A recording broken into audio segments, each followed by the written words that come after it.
con el médico a ver qué nos dice. Uno sabe que de última el daño que hizo fue generar un gasto económico de más, pero sabe que puede haber previsto algo que puede tener consecuencias mucho más graves. Pero además la mamá dijo que una empleada o una coordinadora, o como se llame, la persona que estaba en el grupo, que ella no podía desviarse o algo así, porque tenía que cumplir con los horarios. Pero si hay alguien que está enfermo, digo, ¿cuáles son las prioridades, no? Es decir, ¿falta capacitación también en las guías, en los grupos, en los colegios?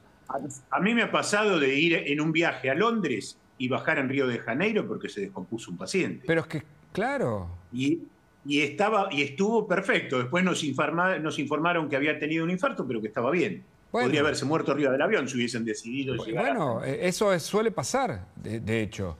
Y ahí es cuando, para eso hay una autoridad en un lugar y debe responder. Así que, bueno, doctor, le agradecemos mucho el contacto. ¿Qué otra cosa se le puede decir a quienes nos escuchan sobre este tema? No, fundamentalmente que tengan los recaudos y que tiendan a no minimizar los cuadros. Los cuadros, lo vimos ahora que estamos con el dengue y con todo esto, que las diarreas, cuando son diarreas febriles, son para tener mucho cuidado porque las deshidrataciones, en este caso eran chicos, pero incluso en la gente grande, un cuadro de deshidratación aguda puede ser fatal y se podría haber arreglado con un surito. Doctor, muchas gracias.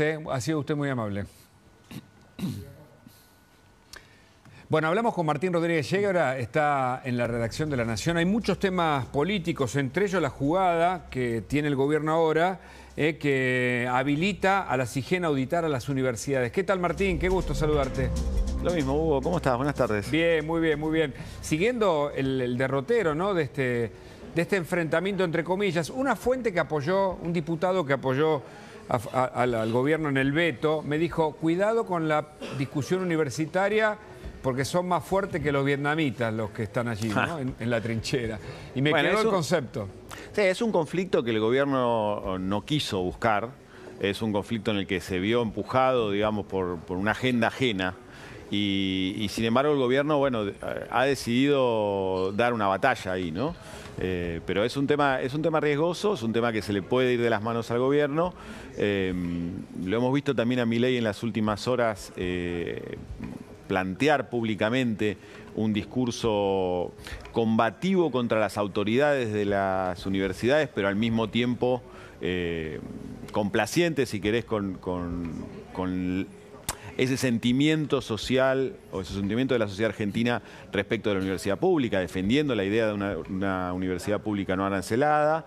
Y hay una preocupación en el gobierno de cómo gestar estas relaciones y cómo evitar que este conflicto escale. Se han visto escenas de violencia en algunos claustros y eso también es preocupante porque nunca se sabe cómo empieza, nunca se sabe cómo termina.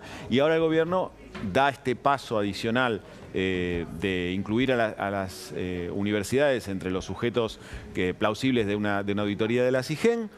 Es también una concesión a lo que le había reclamado el PRO a la hora de blindar el veto a la ley de financiamiento de la semana pasada. Era algo que le venía reclamando el PRO porque esto revierte un dictamen del procurador del Tesoro de Cristina Kirchner, que era Carlos Zanini.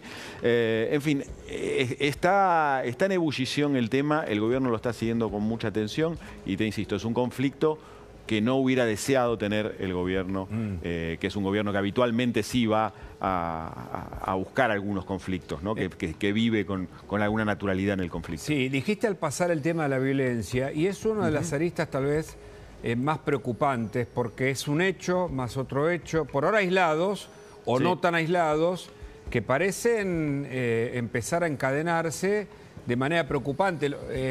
¿Qué pensás sobre esto? ¿Que puede aumentar o no?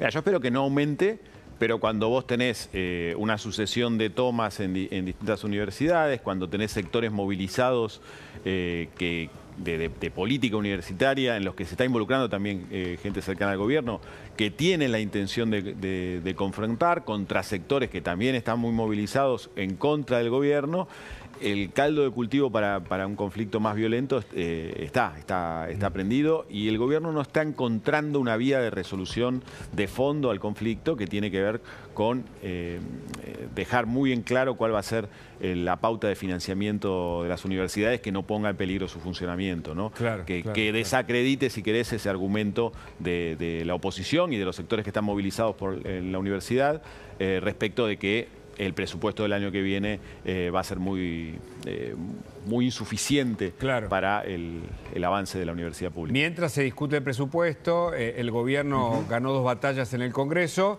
y del otro lado, algo sí a favor, me parece, o no, por eso te lo pregunto, es esta reunión entre Cristina Kirchner y Axel Kicillof esta misma tarde. ¿Qué significa? ¿Cómo lo lees, Martín? Bueno, es curioso que una reunión entre Cristina y Kicillof se plantee como una cumbre entre dos personas que están enfrentadas, ¿no?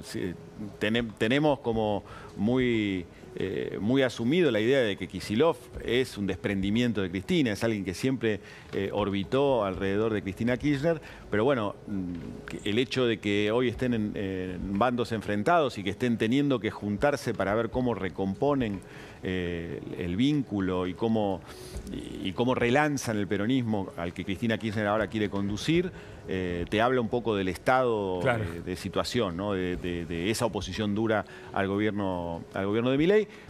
Creo que de esta reunión tiene que surgir, no ha terminado, no tenemos todavía el detalle de qué pasó, pero de esta reunión tendría que surgir alguna señal muy clara de si Cristina va a tener apoyo unánime para la conducción del PJ o va a tener que enfrentar algún tipo de oposición en esa interna. Yo creo que finalmente van a encontrar algún tipo de acuerdo, porque es muy difícil para Kicillof presentarse como algo distinto de Cristina, y es muy difícil para Cristina presentar a Kicillof como un opositor.